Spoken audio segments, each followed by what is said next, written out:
विश्ववंदनी परमात्मा सदगुरु कबीर साहेब की, गोस्वामी धनी धर्मदास साहेब की, श्री गुरुदेव की साहेब बंदगी। आज की चिंतन धारा का विषय है सदगुरु कबीर साहेब का वास्तविक सिद्धांत या संक्षिप्त सिद्धांत। तो सदगुरु कबीर साहेब की शब्द पर ही थोड़ा हम पहले विवेचन करें। सदगुरु सत्य का भेद बताने वाले गुरु, सदगुरु जो सत्य का पैगाम लेकर आए, सत्य का संदेश लेकर आए, सत्य का भेद संसारी जीवों को बताने के लिए आए, और जो सत्य का संदेश देते हैं, सत्य का उपदेश देते हैं, वही तो सदगुरु कहलाते हैं। और कबीर नाम परमात्मा का, कबिम ईर्यति प्रेर्यति इति कबीरः, जो संपूर्ण प्राणी मात्र के लिए भक्ति मुक्ति की प्रेरणा दे, श्रेष्ठ जीवन जीने का ज्ञान बताए और समस्त प्राणी मात्र को निज स्वरूप निज धाम ले जाने की प्रेरणा देने वाली सत्ता का नाम कबीर है। और कबीर साहब के बताए मार्ग पर चलने वाले को कबीरपंथी कहते हैं। कबीर साहब के बताए मार्ग पर चलने वाले पथिक को कबीरपंथी कहते हैं। तो परमात्मा का बताया हुआ मार्ग एक कबीरपंथ है। तो सदगुरु कबीर साहब के सिद्धांत में बहुत और संसार की मान्यताओं में जमीन आसमान का अंतर है। वास्तव में सदगुरु कबीर साहब का बिल्कुल कम शब्दों में कहा जाए तो सदगुरु कबीर साहब का सिद्धांत सत्य, अहिंसा, एकता, समता, प्रेम, भाईचारा, विश्व बंधुत्व और मोक्ष का असली मार्ग है। जीवन का अंतिम लक्ष्य मोक्ष प्रदान, लोक में भी सफलता और परलोक की सफलता, दोनों के लिए सुलझा, सीधा, सच्चा, सुगम मार्ग ये सदगुरु कबीर साहब का मार्ग है। इसमें सत्य की प्रधानता है। नाम है तो सत्य नाम, लोक है तो सत्य लोक, गुरु है तो सदगुरु, पुरुष है तो सत्य पुरुष, यानी सबका सेंटर पॉइंट सत्य ही है। और सत्य को ईश्वर माना गया है। और उसी सत्य को ही कबीर साहब ने दूसरे शब्दों में राम शब्द का प्रयोग किया है, उसी सत्य के लिए, उस सत्य पुरुष के लिए जो संपूर्ण जड़ चेतन का उपादान कारण है, जो संपूर्ण लोक लोकांतरों का सृजनहार है, जो संपूर्ण ब्रह्मांड का मूलाधार है, उस सच्चिदानंद साहिब का बोध कराने के लिए और मानव को भूले हुए मानवता के लिए सही दिशा देने के लिए सदगुरु कबीर साहब का आगमन हुआ था। उनका ईश्वर किसी एक देशी नहीं है, किसी राजा का राजपुत्र नहीं है, परंतु संसार में अनेक ईश्वर भगवान की कल्पना लोग करके हैं। अब तो भगवान शब्द इतना कितना भगवान को मानेंगे। उन्होंने कहा विष्णु भगवान, तो शंकर भगवान, तो कृष्ण भगवान, तो राम भगवान, गरुण भगवान, विश्वकर्मा भगवान, पता नहीं इंद्र भगवान, अनेक। तो भगवान एक संज्ञा है। भगवान शब्द जिसमें 6 गुण होते हैं वो उससे विभूषित होता है, वो भगवान की श्रेणी में। तो भगवान अनेक हो सकते हैं लेकिन पूर्ण ब्रह्म अनेक नहीं। तो सदगुरु कबीर साहब पूर्ण ब्रह्म का भेद बताते हैं। उस पूर्ण ब्रह्म जो किसी को मारता नहीं, सताता नहीं, माया के साथ रमण नहीं करता, न रहस्य रचाता है, न किसी कंस दुर्योधन रावण को भी नहीं मारता, और सबके घट में है और सबसे न्यारा भी है, उस राम की बात कबीर साहब करते। ये बहुत महत्वपूर्ण रहस्य है कबीर साहब के सिद्धांत का, दर्शन का। ये कम लोग ही जानते हैं। यहाँ तक कि बहुत से कबीरपंथी लोग भी इस भेद को नहीं जानते, जिनको पूरा गुरु नहीं मिला है, तो वो भी इस सत्य से वंचित हैं। तो जब पूरे कबीरपंथी लोग भी तक नहीं जानते तो आम आदमी बेचारा कैसे जानेगा। वो तो कहेंगे नहीं कबीर साहब ने भी राम को माना है तो वही राम होंगे, जबकि कबीर साहब का जो परम तत्व जो है, उनका राम जो निरक्षर पूर्ण ब्रह्म है, और भगवान की संज्ञा तो जिसमें वैराग है, यश है, कीर्ति है, लक्ष्मी है, धन है, वैभव, ऐश्वर्य है, ये 6 गुण जहाँ रहते हैं वो भगवान की संज्ञा से संबोधित किया जाता है। तो सदगुरु कबीर साहब ने उस सत्य धर्म का बोध कराया। सत्य साधन भी है और साध्य भी है, और उस सत्य वो का बोध कराया, क्योंकि सत्य ही सारे ब्रह्मांड का मूल उपादान कारण है। तो सत्य को ही सनातन कहते हैं, माने सनातन उसकी सत्य की विशेषता है। अभी तक भी लोग ने, अब पहले तो शंकराचार्यों के मठों पर भी, उनकी सभाओं में मैं गया हूँ कई बार, और रामानंदाचार्यों की सभा में, शंकराचार्यों की सभा में भी शामिल रहा हूँ, कई बड़े बड़े आचार्य विद्वानों की सभा में शामिल हुआ। तो पहले यही बोला जाता था, सत्य सनातन धर्म की जय, और ये सही है, सत्य सनातन धर्म की जय।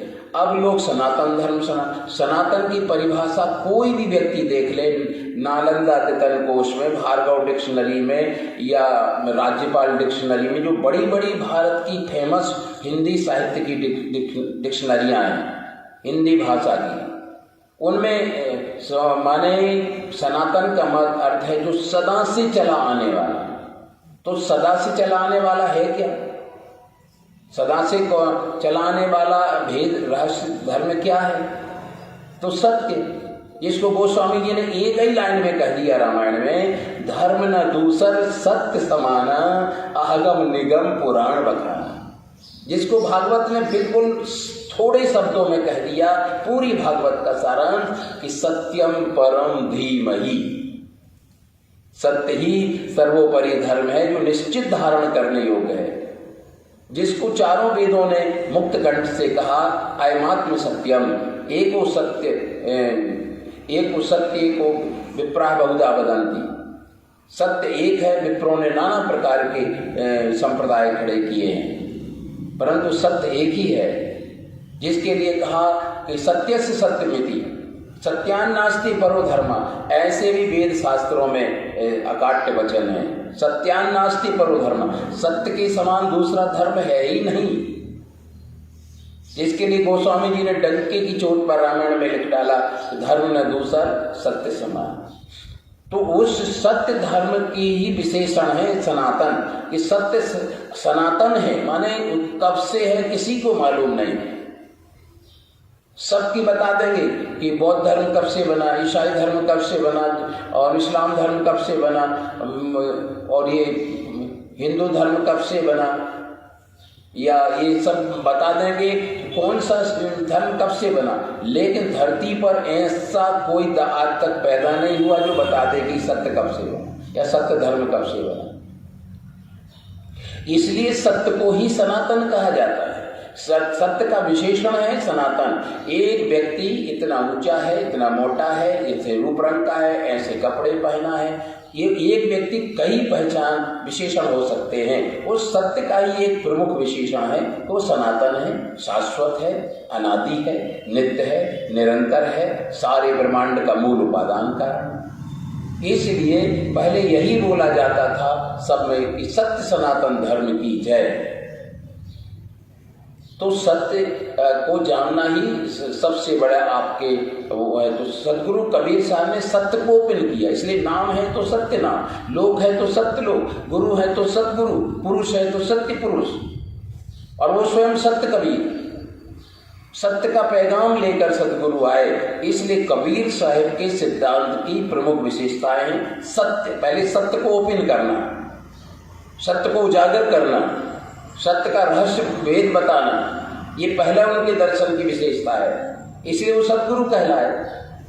जो योग की शिक्षा देता योग गुरु कहलाएगा, जो संगीत की शिक्षा दे संगीत गुरु कहलाएगा। सदगुरु ने सत्य का भेद बताया, इसलिए सत्य को सदगुरु कहलाए। सब सदगुरु नहीं हो सकते, जगत गुरु हो जाएंगे, कुल गुरु बन जाएंगे, लेकिन सदगुरु नहीं मिलेंगे। सदगुरु एक जगत में चीनो रे नर लोई, जासे मिटे तेरो जन्म जौनी आवद वन न होई। सदगुरु चीनो रे नर लोई। तो सदगुरु एक ही ब्रह्मांड के हैं। और फिर भक्त का सदगुरु वह होता है जो उनके बताए मार्ग का पथिक है, जो सत्य का अनुसंधानी है, सत्य का पथिक है, सत्य का भेद जानने वाला है, और सत्य का प्याला पीता है और भक्तों को पिलाता है और आवागमन को छुड़ाता है और सत्य का भेद बताकर जीवन मुक्त कर देता है। वो वक्त का समय का सदगुरु कहलाता है। तो इसलिए आदि सदगुरु एक ही है और समय के सदगुरु अनेक हुए, अनेक वंशाचार्य। सत्य का भेद बतलाए इसलिए वक्त के सदगुरु कहलाए। अनेक अंश वंश हंस गुरु हुए, उस समय के सदगुरु कहला रहे लोग सब। परंतु आदि सदगुरु, अजन्मा सदगुरु, आदि युग आदि आपको चारों युग, तब भी चारों युगों के सदगुरु कबीर साहब ही हैं। उनसे बड़ा सदगुरु ब्रह्मांड में कोई दूसरा नहीं है। ये सत्य वचन है। इसलिए पहला वो भेद कबीर दर्शन का सत्य को ओपन करना, सत्य को उजागर करना, सत्य का रहस्य खोलना, सत्य का भेद बताकर लोगों के लिए सत्य का भजन सुमरण करने के लिए, सत्य के पथ पर चलने के लिए प्रेरणा देना। सांच बराबर तप नहीं, झूठ बराबर पाप, जाके हृदय सांच है ताके हृदय आ। सांची श्राप न ला गई, सांचे काल न खाए, सांचे ही सांचा जो चले तो सांचे माही समाए। सांच बिना सुख है नहीं, लाभ करे जो कोई। इसलिए साहब ने कहा कि भक्ता ज्ञानी जगत में पंडित कवि अनंत, सत्य पदार्थ पार की बिरला कोई संत। सत्य पदार्थ को भेद को बताने वाला बिरला कोई संत होता है। तो इसलिए सदगुरु कबीर साहब का संपूर्ण दर्शन का एक्सल धुरी केंद्र बिंदु वो सत्य है। ट्रुथ इज गॉड, सत्य ही ईश्वर है कबीर साहब के दर्शन का। इसे उसी सत्य को उन्होंने राम कहा, कभी गोविंद कहा, कभी सत्य पुरुष कहा, कभी निरक्षर तत्व कहा, कहीं आदि ब्रह्म, कहीं पूर्ण ब्रह्म। ये विभिन्न नामों से साहब का संबोधन उसी सत्य रूपी ईश्वर के लिए उन्होंने माना है। और इसके लिए गांधी जी ने भी कहा कि सत्य ही ईश्वर है। लोगों को समरसता समझाने के लिए वो गांधी जी कहते ईश्वर अल्लाह तेरो नाम सबको सन्मत दे भगवान। लेकिन गांधी जी का मूल अवधारणा क्या थी? आज दिल्ली में जाना, गांधी संग्रहालय के मेन गेट पर देखना, ट्रुथ इज गॉड, सत्य ही ईश्वर है। गांधी जी ने स्वीकार, ईश्वर सत्य है ये कमजोर हो जाएगा, ये गलत हो जाएगा। सत्य ही ईश्वर है ये गांधी जी ने भी स्वीकार किया। और ये भेद उन्होंने अपनी माँ पुतली बाई से बचपन में ही प्राप्त कर लिया था। बेटा सत्य ही ईश्वर है। इसलिए निश्चित ही अगर कबीर साहब के दर्शन की विशेषताएं, सत्य को ओपन करना, सत्य सनातन का असली भेद बताने वाले अगर विश्व ब्रह्मांड में कोई सदगुरु हैं तो केवल कबीर साहब हैं। आज लोग सत्य सनातन की बात तो करते, अच्छी बात है, होना चाहिए, क्योंकि एक ऐसा धर्म है जो कभी बना ही नहीं। जो बना ही नहीं तो मिटेगा भी कैसे? और जो संप्रदाय बनता है वो मिटता है, जो जन्म लेता है मरता है, जो फूल खिलता है वो कुम्हलाता है। बात करेक्ट है ना? जो फूल को खिलता है वो कुम्हलाता है और जो जन्म लेता है वो मरता है। लेकिन कबीर साहब उस धर्म की बात करते हैं जो कभी बना ही नहीं, जो कभी मिटा ही नहीं, जो सदा से चला आने वाला सनातन, सदा से चला आने वाला ही सनातन है। मानो धर्म की, सत्य धर्म की विशेषता क्या है जिसको कबीर साहब बता रहे हैं? वो सनातन है। सनातन विशेषण है, शाश्वत है, विशेषण है, निरंतर है, चिरंतर है, अनादि है। ये सब उसी सत्य धर्म के विशेषण है। इसलिए और सत्य सनातन धर्म का भेद को उजागर करना था।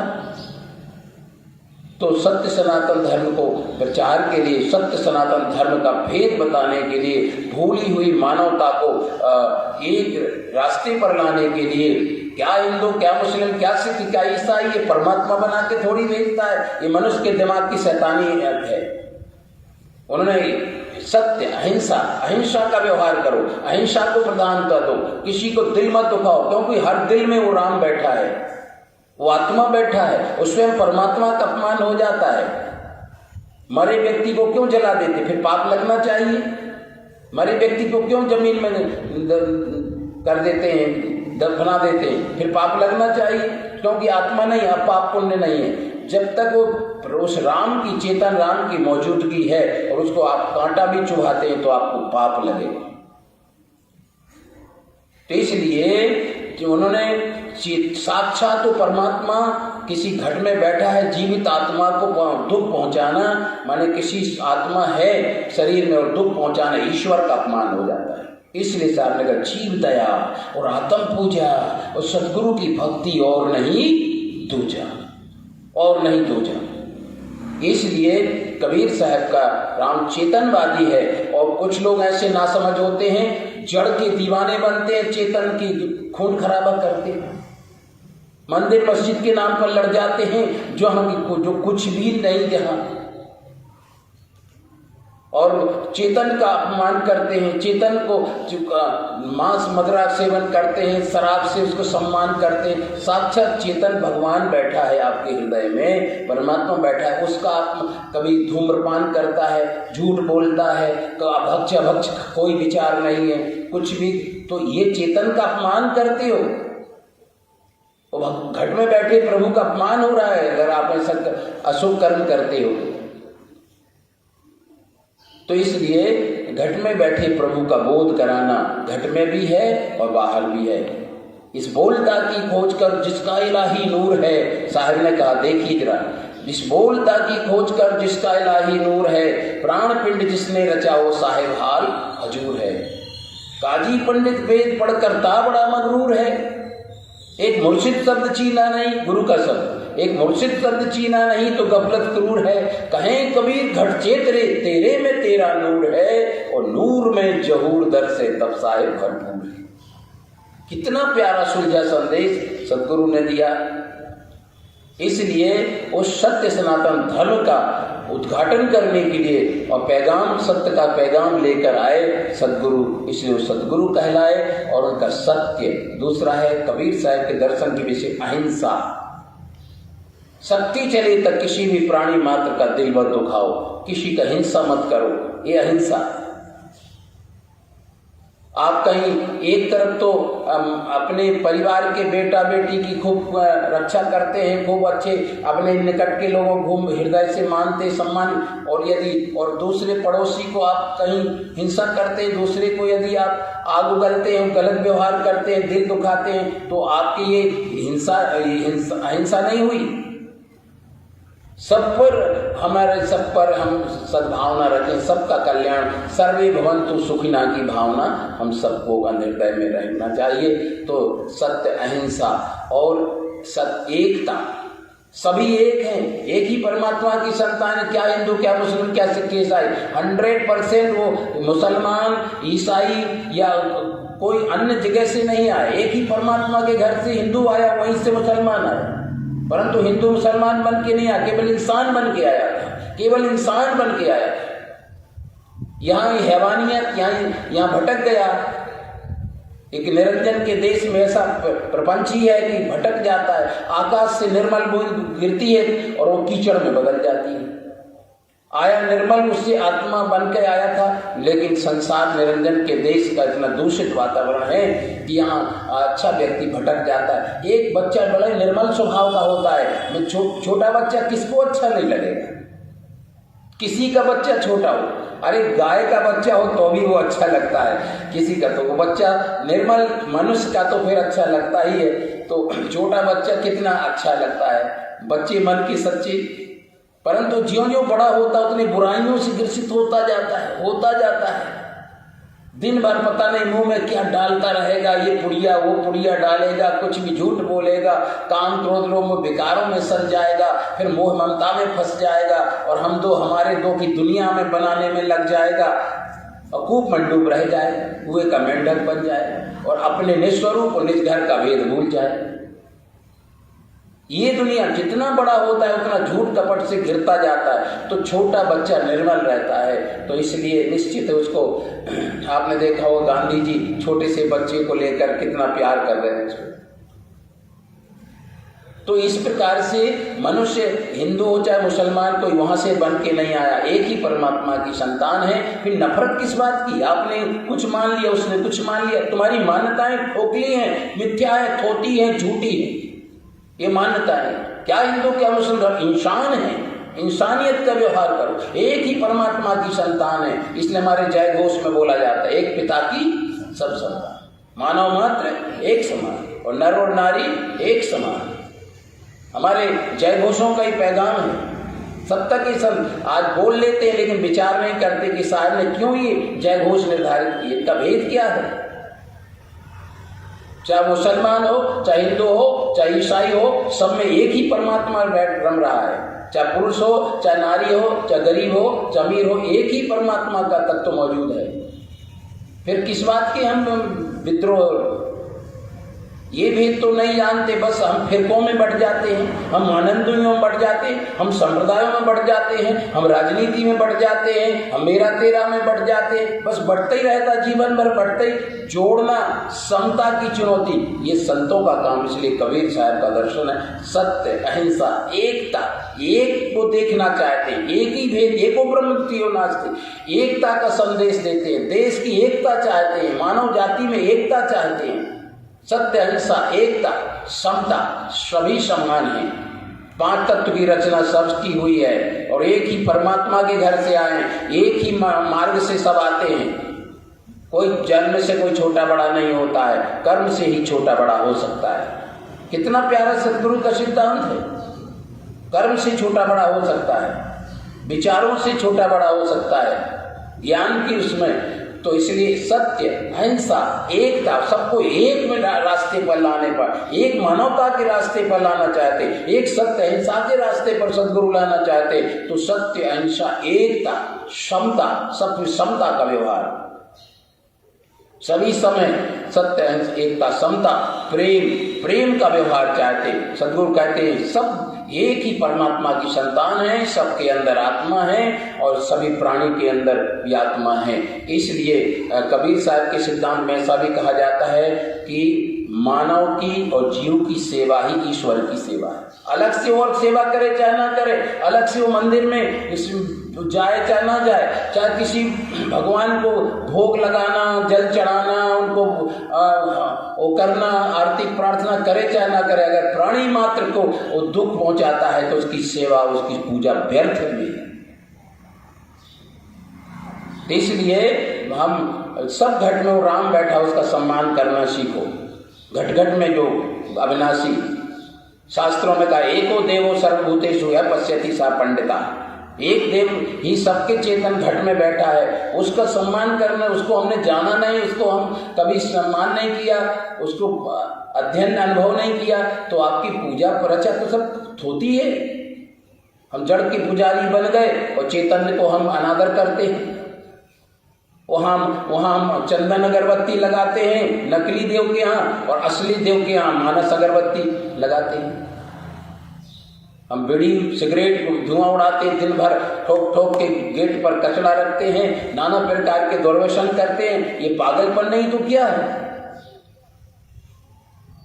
निर्जीव आगे सरजीव नाचे, यही अचंबा था भारी। निर्जीव के आगे सरजीव अपना मस्तक रगड़ता है, अपने बैठे प्रभु को, घर में बैठे प्रभु को जानता नहीं है। तो सत्य सनातन को जो जानेंगे वही सच्चा धार्मिक है, नहीं तो कर्म कांड में सब दुनिया भूली है, या तो कर्म कांड व्यवहारा। इसलिए इससे ऊपर उठ करके हम सदगुरु कबीर साहब का दर्शन को जाने। सत्य, truth is God, centre point, मूल केंद्र बिंदु सत्य है। तो सत्य, अहिंसा, दूसरा विशेषता है अहिंसा, एकता, सबको एक रास्ते पर लाना। एक ही ईश्वर है, हम सब में एक ही आत्मा है और एक ही मानवता हमें है, और सब अलग अलग विचारों की भिन्नता में बट गए हैं, लेकिन सब एक ही हैं। और 5 तत्व से रचना सबकी है, सबके अंदर एक ही घर वापिस होना है। ऐसा नहीं कि मुसलमान कहीं दूसरी जगह वापिस होगा, और यदि वापिस होगा तो मझधार में लटका है वो, परंतु मूल स्थान सबका एक ही है। एको ब्रह्म द्वितीयो नास्ति, इसलिए ब्रह्म एक ही है, दूसरा नहीं है। इसलिए अहिंसा, एकता, समता, समता भाव होना। आज कहते हैं संविधान में सबको समता भाव, सबको उसमें भी कहा कि समता भाव, समान हमारी अर्थव्यवस्था भी हो, ऐसे भी। हालांकि व्यक्ति की क्वालिटी और संस्कार के कारण अगर एक उन्नतशील विकसित व्यक्ति, दिमाग का सुलझा व्यक्ति, तो अगर सब कुछ ले लिया जाए, इनके पास ज़्यादा है, तो वो व्यक्ति फिर ज्यों का त्यों हो जाएगा। लेकिन जिनको जीना नहीं आता, उनके पास कुबेर जैसा संपदा दे दी जाए, तो फिर वो भिखमंगा का भिखमंगा ही रहेगा। तो समानता नहीं हो सकती। निरंजन का देश है ना, 5 उंगली भी तक बराबर नहीं बनाई है, इसलिए निरंजन का देश है तो यहाँ समता हो ही नहीं, माने समानता नहीं हो सकती। लेकिन आत्मीय समानता है।